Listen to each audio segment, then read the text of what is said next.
ಸರ್ಕಾರಿ ಕೆಲಸದ ಕನಸು ಕಾಣುತ್ತಿರುವ, ಅದರಲ್ಲೂ ಕಂದಾಯ ಇಲಾಖೆಯಲ್ಲಿ ಗ್ರಾಮ ಆಡಳಿತಾಧಿಕಾರಿಯಾಗುವ ಗುರಿ ಹೊಂದಿರುವ ಅಭ್ಯರ್ಥಿಗಳಿಗೆ ಭರ್ಜರಿ ಸಿಹಿ ಸುದ್ದಿ.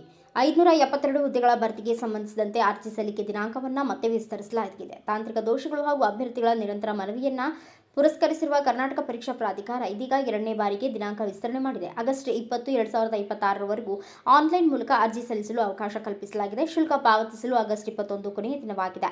ಈ ಹಿಂದೆ ಆಗಸ್ಟ್ 7 ಮಾತ್ರ ಗಡುವು ನೀಡಲಾಗಿತ್ತು. ಸರ್ವರ್ ಸಮಸ್ಯೆಯಿಂದ ಅರ್ಜಿ ಸಲ್ಲಿಸಲು ಪರದಾಡುತ್ತಿರುವ ಸಾವಿರಾರು ಅಭ್ಯರ್ಥಿಗಳಿಗೆ ಪ್ರಾಧಿಕಾರದ ಈ ನಿರ್ಧಾರ ದೊಡ್ಡ ರಿಲೀಫ್ ನೀಡಿದೆ.